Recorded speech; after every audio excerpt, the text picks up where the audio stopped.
Hello, everybody. Nice to see you. So I'm Julie, and if you're here live, I hope you will take a moment to stop into the chat box and just say, hey, and let me know whether or not you've read the book. Today, we're going to be discussing Creative Strength Training by Jane Dunewald. And this is a book that I've been given this book by a couple different people. I've had it on my shelf for a while. So obviously people thought this would resonate with me. And one of the reasons I've had it on my shelf for a while and haven't read it is because it just seemed like a lot to do. Like, to really do this book, you have to focus. But now I have to say that I've been through this. I love it. I think this book is absolutely fantastic, and I'm really excited to share it with you. So in case you've never been to book club, the deal with book club is basically that we discuss a different sort of artistic book, an art related book of some kind every single month. And then we just have a discussion about it. So if you've read Creative Strength Training, do let me know. I know that Jane runs a Creative Strength Training online program as well in conjunction. I think the book came out of that and she still does it. So super exciting. Okay. So sort of jumping right in here, I have 100 little purple tabs in here because there's so much in here I want to talk about. So let's just dive in. Let me throw that overhead camera up here. And let me actually make it so that the book is the big one so that you could just see me little. Hey, Donna, welcome. And everybody else that's here. Nice to see you guys. Okay, so, Kathleen says that she read it and did about 3/4 of the exercises. Yeah, this is a time-consuming book. It is serious in terms of exercises. Oops. My phone alarm is going off. Excuse me for a moment while I turn that off. Okay, so it is like you really have to get into it. And that's where I think strength training is totally accurate, because it really is all about, building up your artistic muscles. So the first thing that was really interesting to me is she talks about writing. Writing is a huge part of this book, that you need to write things. So, hey, Anne, and hey, Donna, I see that you started it and did no exercises. I totally get that. And Jackie, welcome too. I think the thing is, when you are doing this, I didn't want to do the writing either. And to be completely honest, I rolled my eyes a few times. And if it hadn't been for the performance pressure of book club, I wouldn't have done it. But I'm so glad that I did. This is one of those books that you really cannot get what you need out of it unless you do the exercises. So for instance, this first exercise about working with memory, right? You're supposed to write about the first cloth in your memory. How old were you? Where did it come from? Like, there's all these sort of questions to prompt it. And I really loved the example she has here from a student, where the student had kind of put watercolor behind it. I thought that was a great idea. And what I found is, in my sketchbook, I had done some color mixing in a live membership live stream. And this was the color mixing page where I had been mixing different yellows. So I actually used them to write out my story. And in the meantime, I did some watercolor bits, and these are kind of my takeaways from the book. And it didn't end up filling all these little ones, but I think I'll have some more takeaways when I go through the book a second time.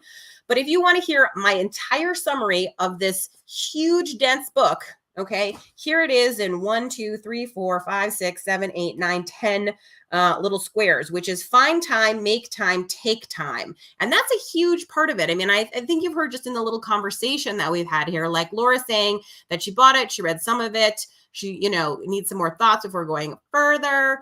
Anne is saying that she bought it last year and she's looked through it, keep it on her desk, right? And different people have just different, experiences with it, but it is dense. So that's the find time, make time, take time. Then I thought all of the exercises really push to the idea of increase your flexibility. I mean, that's what calisthenics do, right? When you do stretching of all kinds, you're trying to increase your flexibility. And this is about increasing your artistic flexibility. Also, she's got a big focus on being distinctive, something that's unique, your take on a subject, your process. And I thought that these were two really important things, which are so simply put here, that who you are as an artist is your take on a subject mixed with your process. So when we say, like, so many people make art quilts, how can mine be different? Well, it's your take on the subject plus your process. So many people make mixed media art. How can I be special? You are distinctive and you are unique because it's your take on a subject and your process. And that's really what she hits kind of over and over. I also think importantly, she talks a lot about passion and what matters to you. And that one of the reasons we run out of energy on a project is because we're just not passionate about it. And so being passionate about it is really important. And then this one is so hard for me. Limit your focus. I think a big part of the book is about limiting your focus and being okay with that. You know, the older that we get, it's like the more doors that close, right? I'm more aware of like every choice I make completely shuts off something else. But it's like that limiting of your focus allows you to really think about things. And I'll get into that a little bit more. But I thought this is my little summary of this book in 10 squares, if you're just watching really quickly. And Susan says that she has the book, but hasn't even opened it yet. So this will be good to get you started. And Susan is saying that she checked it out from the library, got intimidated by it a bit. I totally get that because it's dense. It's very, very dense. And Kat says that she found the exercises really good, like a map of how to keep yourself continually inspired over the years. Yeah, 100%. And her work on finding your content is key. I can't wait to get to that part too. Okay, so let's keep going through my little sticky notes here of things that I thought would be interesting to share. So I thought this was important, which is obstacles to working. If you can see that right here, obstacles to working. So we all have the reasons why we can't. We all have the reasons why we can't. And she's written some of them down: not having enough time, having too much time, no clear action plan, fear of failure, fear of success. I mean, can't afford to, don't know how to, don't know where to get it, don't know. I mean, we all have those obstacles. And so she's talking about how you sort of figure out your obstacles and how to kind of, get out of that fear place. Now, one of the things I really like is what's in this box here. So I'm going to show you this. It says, we haven't even started talking about art rules yet. Here are a few familiar rules of art making. You don't know how to draw unless you take a class. Your quilting stitches have to be 12 to the inch or you'll burn in hell. The art police rule, they're watching you. It's all the things that you basically like say in your brain. And what she is telling you in this book is to be an art rebel, is to not like fall into the trap of all of those different kinds of art rules. I just realized I missed something here. I just have to say, I remember why I marked this page. I love this. This is someone's grandma's crazy rug that they gave made from scripts and scraps. And I thought this design was just so fabulous. It's rug hooking and it's made from clothing scraps. And one of the story behind it is she was saying that like this little girl was given this by her grandma and she loved it. But then her mother hated it, probably because it was made from scraps of clothes and she felt like it was garbage. But this is the whole thing of like, we don't all have to like the same stuff. We all have different tastes. We all have different things. Okay. So don't listen to the art rules. Don't listen to the art rules, right? Let yourself be. So this is something I thought was really interesting. I taught an entire class on expanded square. Notan or expanded square is this idea of you can see this black side, you cut a shape out of it and you flip it and it becomes a perfect, right? It's a perfect mirrored image. The idea of the rebellious expanded square is you break some of the rules of the expanded square. So for example, the one that I did, let me just move this sketchbook on over. This is my studio notebook. Here is the one that I did. And the big rebellion I had is instead of starting with a square, I started with this kind of rhombus shape. It is a four-sided shape, but it's just not a square. And I also made like one side really long instead of making everything super balanced. And I love the way that I turned out. So again, this is just cut paper.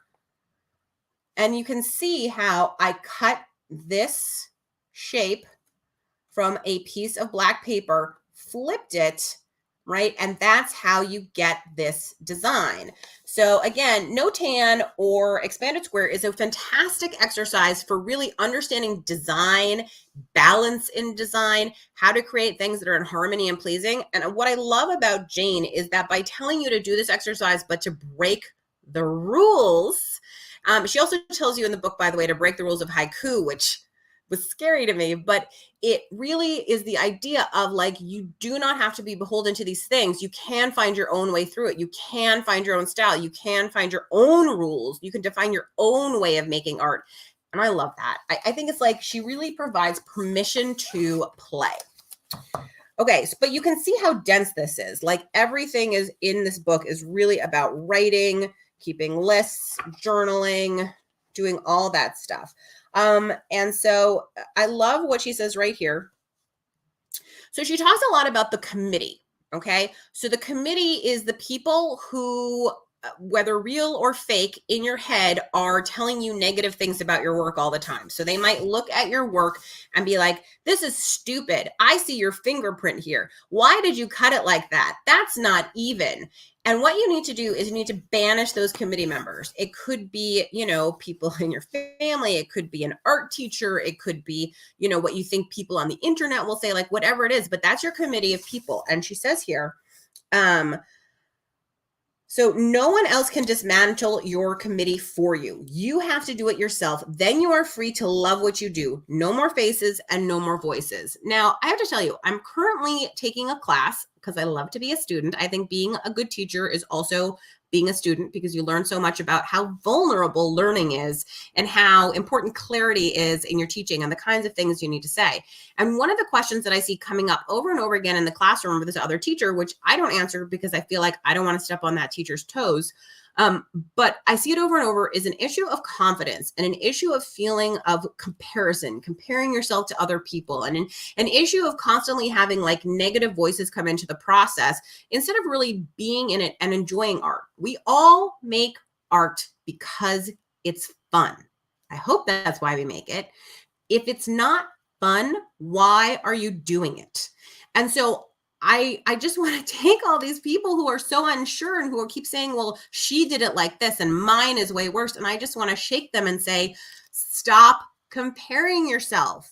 That, comparison is the thief of joy. And I think that is part of what the committee idea is too. It's really important not to have those people in your head and to be kind to yourself. Okay. Really, really important. Diana is asking what the name of the book is. So just a reminder, this is Creative Strength Training with Jane Dunawall. That's also in the title of this video. So you should be able to see that there as well. And there's a link to the book on Amazon below as well. And I see that Jay says, yeah, it sounds like a book I'll keep for reference for years to come. I often give away art books that I'm done with, but this one feels like something I'm going to go back through later again and maybe have a different reaction to later. Okay, let's keep going. So there are wonderful quotes throughout the book. This one is by Tao Te Ching, and it says, knowing others is intelligence. Knowing yourself is true wisdom. Mastering others is strength. Mastering yourself is true power.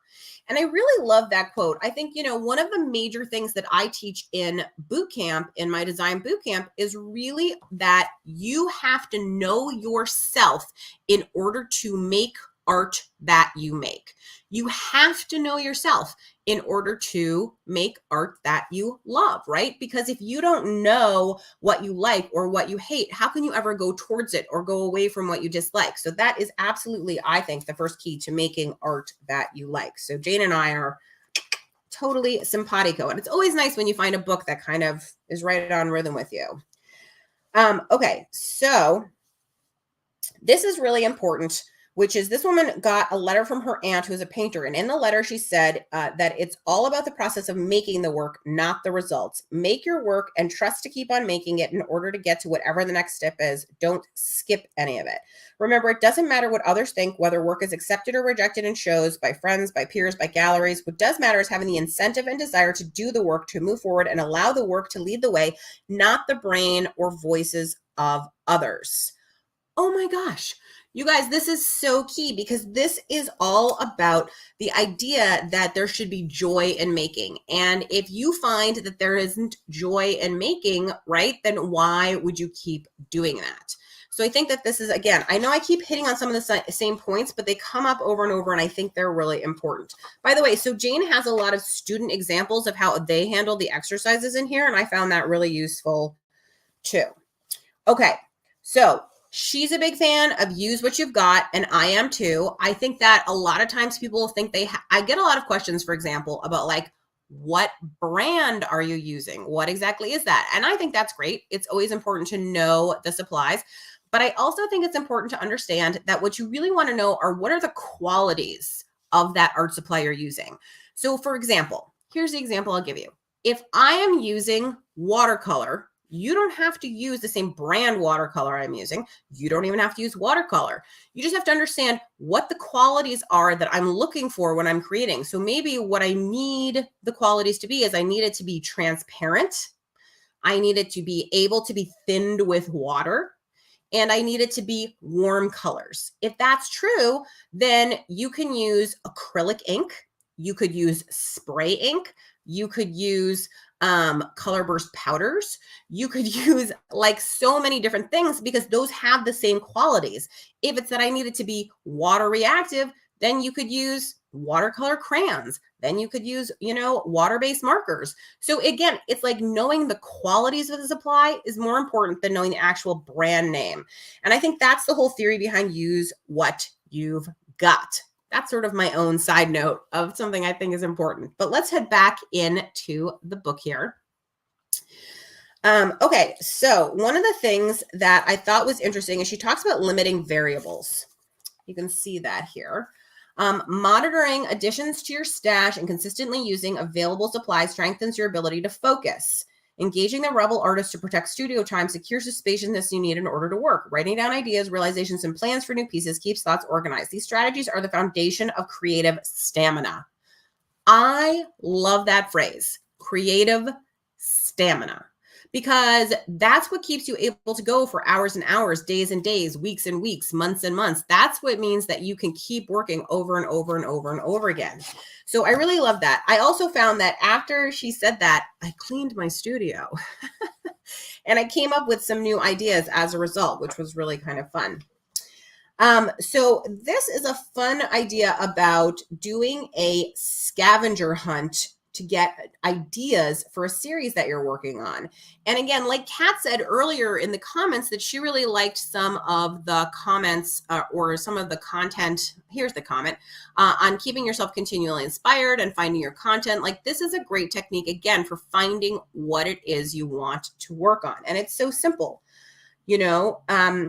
it's about free association. Write a word at the top of a page of paper, set the timer for 2 minutes, write down whatever words come to mind during that time. Don't edit, just write. And this list making produces a wealth of raw material, words that are already visual images, and words with potential to take content deeper. And I'm going to show you sort of how I use that list in just a moment when we kind of get there.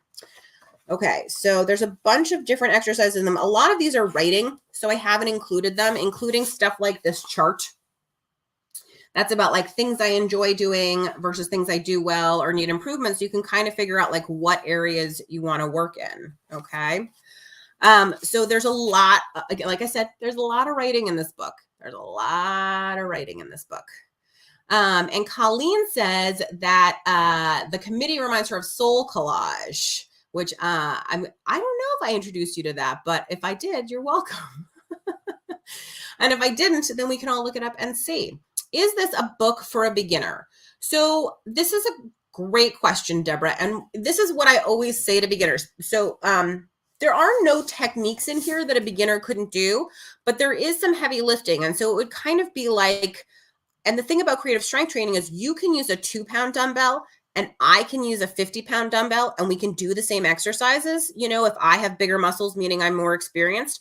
So I think you could do this as a beginner. I think you would enter it differently. And then as you started to move on in your art, you would find more stuff. But this is definitely for someone who is looking for, to become better in their art practice. Again, there aren't any art techniques in here, so to speak, in terms of like, put this marker on this paper, but the techniques in here are more about thinking about your art, planning out your art, how to think about bigger projects, how to get in touch with what interests you, how to find your passion. And so I think we can all benefit from that. That's just my opinion.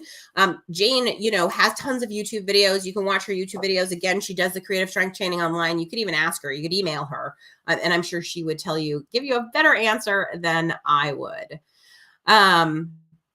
And Sue says that she remembers this book. She went through her bookcase, couldn't find it. She checked her Kindle, and it was a Kindle book. Worth another read and looking forward to it. I actually think some art books are not good on Kindle because like the pictures aren't right and all that kind of stuff. But I feel like this one could, because there's a lot of writing. So that could be a good Kindle choice as well. Oh, Anne jumped in right here. Perfect. She's answering your question, Deborah. She says she's a beginner and she loves the inspiration in the book. So that's perfect.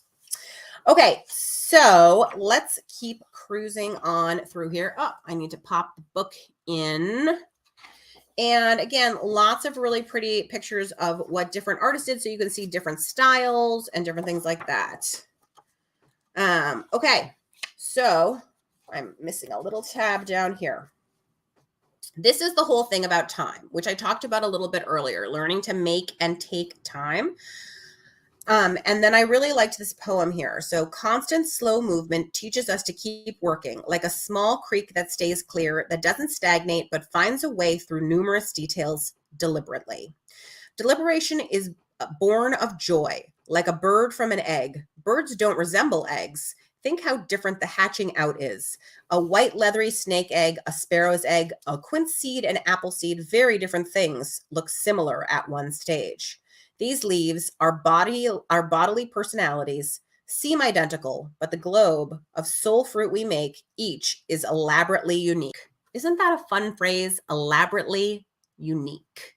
I really, really like that. And the other thing I thought was interesting is here's a place where I completely disagreed with what was in here. So one of the things that Jane says is that she thinks that things that are either really big or really obsessive are more interesting than things that are not. And I said, this is just not my experience or taste. I don't always like things that are super obsessive. That said, my taste may not be the norm. For instance, an example of something obsessive would be all this tiny piecing or all this tiny stitching. These are all individual stitches. Zentangle could be considered obsessive, like tiny little painted paper collage where you're using little dots, pointillism, like lots of stuff like that. And I think it's important to say when you read a book or anything else, it's okay to have your own opinions. It's okay. Just remembering this is what I've been teaching my 2-year-old because we've been talking about food and taste and things that we like. And I always say to him, like, your taste is uniquely yours. You get to have your taste. It is your taste only. I get to have my taste. Don't say yucky to things I like. I won't say yucky to things that you like. You don't have to like the same things as me, but don't put down my tastes. And I think that's just a good thing to remember, right? I didn't write on this Post-it, no. I wrote down, this is not my experience or taste. Right? And that's just good to know about yourself. And it comes back to knowing yourself. Kim said she teaches Zentangle, and that poem is perfect for Zentangle, 100%. Okay, let's keep going. So here is another little gem from the book that I wanted to read you. She says, buildings, and by the way, love this quilt. This piece is by Catherine Kirsch, Kirsh. And she did this piece too. So building stamina involves engaging the rebel artist to protect and help make time for study, contemplation, and exploration of materials and process. Making time has a rebellious side to it because sometimes finding time is a challenging battle. But I'm just going to read this part one more time. Making time for study, contemplation, and exploration of materials and process. So a lot of that is letting go of making something finished, of walking out from your studio or your nook or your kitchen table or your kitchen counter or wherever it is and feeling like you have to have something to show for that time.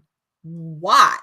Right? That the time spent in contemplation, the time spent in exploration, that all of that is incredibly valuable. And so I hope that you understand that, right? I mean, first of all, as Donna says, 100%, people need to realize there are no wrong answers. And that's also about your time. If you have a partner or a child or a parent or anybody else who has a hobby, you never say to them, if their hobby is like tinkering with a car, oh, did you fix the car today? Is the car done? No, right? They're allowed to take their time, find their way through it, and manage to get it, that old car running at some point. If somebody goes out to play a game of golf, you don't, yell at them. Well, what did you do all day? Just sit in a cart and talk to your friends? No, you're like, oh, did you have fun? playing golf, and that's 100% the way it should be. When you make art, there is time for exploration, for contemplation, for all those important things. Okay, so I have another sticky that I left here. And by the way, Sherry says that thought is not always easy to not have something done. Okay, 100%, I get this. And you know, I've had in the days when I taught in real life, when we didn't have a pandemic, I used to have a lot of women come to class who would say that they would come home from class and their husbands would say, well, what did you make? And then be kind of negative, I guess, about what they brought home as if it wasn't enough. So I always keep my mouth shut and don't say anything mean about how that person needs to not talk that way to you. But anyway, but I talk about the more important thing, which is setting other people's expectations for what's going to happen. So when you go to class, right, or if you're going into your studio to make something, you don't say to yourself or to someone else, I'm going to go make a piece of art. I'm going to go, paint a painting. I'm going to go learn how to make a book. What you say is, I'm going to go and have some fun. I'm going to go and explore some art supplies. I'm going to go and spend some time with some friends. I'm going to go meet this person who I admire. I'm going to go watch a YouTube video. Like, you say something as an expectation for yourself or for other people that is not about a finished product, but more about an experience you're going to have, because there is no doubt that you've had that experience and no one can judge you at all on that. And having to have a finished product is exhausting. So don't put that on yourself. Okay. I hope that helps, Sherry. And Kim says, the way you play with new supplies and tools is one of my favorite things about you, like exploring a stamp platform for the first time. Yeah, thanks, Kim. I love doing it. And it's been the most important part of my art education, has been to understand that I have the ability to play and to understand how things work through experimentation and through failure. I always say that the best tool in life is failure. And it's very, very true in art. I don't think you ever learn unless you fail. So fail gloriously, my friends, because you're going to learn a lot. If you want to see some of my brilliant failure and hear some more kind of stuff along that way, you can become a monthly art member, by the way, for $5.99 a month. And you can find out more about that at balzerdesigns.com or at the link that I put up on the screen. Okay. And Sherry says, yes, indeed, it does help. I'm glad. So just remember, set expectations for an experience. Thanks. And Laura says, totally agrees with Kim, especially with Scan and Cut. Yeah, it's all just play. It's all just play. Sherry says, I love it when you say, let's see what happens. It's scary. I'm not going to lie, especially when I'm doing stuff live. I often am very scared to say, let's just see what happens. But then I also know that if it wasn't for the performance anxiety of it being in public, I do that all the time, because the worst thing that happens is a piece of paper that I ruined, right? And it can always become collage fodder. Okay, so on this page, I wrote right here, this note, you can see, knowing thyself, increase flexibility, 100 things. What does that mean? So here she's talking about how you learn to make and take time, right? How do you do those things? And this is the answer. I think you may learn to make and take time by learning to know yourself and figuring out how to increase your flexibility. Maybe you need 2 hours to do something. How can you be flexible about how those 2 hours come in? Can it be in 10 minutes here and an hour there and maybe 30 minutes of thinking while you're, doing something else? And like, can you be more flexible about it, right? And the more you know about yourself, then the better use of the time you can make. And then the 100 things, what I liked is she was saying being obsessive. So this is like 100 yo-yos. And I thought this is such an interesting idea. Instead of like the 100-day project, it's taking 100 things and using them to make something, right? This woman took 100 of these art postcards and made them into this like linked together huge quilt. So there's a lot of fun kind of ideas like that in here. And then, I was saying, so this post-it says, this is what boot camp focuses on. And so this is practice sitting with your work and studying it dispassionately. Review a completed piece on hand in the studio. Analyze a piece you really like based on alignment, strengths, weaknesses, and perfection. Write your comments down. Perfection not required. Acknowledging what really worked and what you would do differently if you had it to do again is enough. Then take a shot at a piece that disappointed you. The more you do, the easier it gets. This is a quote from Beverly Sills, there are no shortcuts to any place worth going. So one of the last things that I say to people in boot camp always is I say, either you will or you won't. Keep doing the work. If you keep doing the work, you will get better. And if you don't, you won't. And that's the work, you know? And I think that that's true of so many things. You don't magically get better at anything. It's 100% practice. It's always practice. Okay. And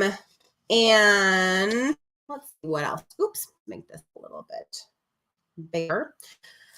So I thought that this was interesting. This is a redo. This is the redoing it. So here's the original work by the artist. And then this is a close-up. This is the redone version where she thought about the composition and how to do it and how to make it different. And I think that the redo, you can see a lot more sophistication. And one of the things she said is, like, for instance, the sunflowers didn't have anything to do with the story. The story is actually about chickens. And she just learned a lot about how to tell her story, do you know what I mean, in a slightly better way. This was a photo that she collaged on as opposed to a little drawing and stuff. So I just thought interesting redo. And there are a couple more of those in the book that are definitely worth taking a look at. This also, I wrote here, Dream Studio. This is Jane's space. Oh my gosh, it's amazing. Look at that space. Magical, right? Total dream studio. Okay, so keep cruising through here. Okay, mining content. How do you find your content? How do you find what you should create about? Well, she has a whole series of exercises, which, among other things, you're supposed to do like an entire personal history. Then you're supposed to do an entire thing about what your process is. Then a thing about, more content and stuff like that. And so here I wrote out, according to some of her questions she asks, what matters to you? So I wrote down a list of things that matter to you. Then she said, pick one. So I picked my home, and you did free association, right? That's the 2 minutes of just thinking. So I wrote out all these free association words based on my home. Then I wanted to think of some visual elements based on all the things that I said here. And so these are some of the visual elements I came up with. Then I did what she calls a skill assessment, thinking about the tools, what I wanted to do, what the colors would be, et cetera, et cetera. And then I made some art. So these are the pieces. I made 4 small mixed media collages that are about home or about my home. And you can see they're not spot on in any way, right? There isn't a house on any of these, but, well, there is actually sort of hidden, but, right? Here's a little house shape if you hold it that way. But they have all that symbolism, see these triangles and circles. That's one of the symbols that I sketched out here. Or this kind of these lines, that's one of the symbols I sketched out here. Or even these circles. Guess what? That's one of the symbols that I sketched out here in terms of what it meant to me and, what I wanted to be. Even this scribble, which you think is just a scribble, guess what? Right there. That's one of my symbols. And so I found this exercise enormously helpful in terms of thinking about working on artwork that has a lot of meaning, but I can still hold it in a very abstract way. Now, I worked black and white just to keep it really simple because I find, personally, that working in black and white it's like working in just taking color out of the equation, because color can be confusing. So I often make black and white sketches or little bits, especially when you do collage. It's hard to do a drawn sketch, and it's much easier to do a an actual, like, this is kind of a sketch. This is like a sketch of what a bigger piece might be or something like that. And I did write down this whole process, what I'm thinking. I want to try it again in now using color and find some other ways to incorporate all my little symbols and ideas and really work on this series about home. I'm curious about how color is going to change everything. You know, this little ladder symbol, for example, I have in here again as part of the growth symbol. So I just really loved the part about content. I thought it was smart and interesting and thoughtful. I also really, really pushed against doing it. I actually was not going to make any like finished artwork. I kind of was like, oh, that's too much work and I don't have time and I don't. And then I was like, Julie, I am going to give you a talking to. You need to take your own advice and stop it. You only find good things in the parts where you are uncomfortable. That's true for all of us, right? I told my coaching client the other day, we were talking about something and I said, listen, we're all really boring. So we have to force ourselves to be more interesting by going outside of our comfort zone. And I think that that's just so true. And so I was so glad to have this book push me out of my comfort zone because I love these pieces. I think they're really, really interesting. And I'm excited to turn them into something sort of colorful and wonderful. I can't decide which way this one goes. I think it maybe goes this way or maybe with the little house. Now that I've told you it's a house, you can't unsee the house. That's the problem with that, right? Too spot on.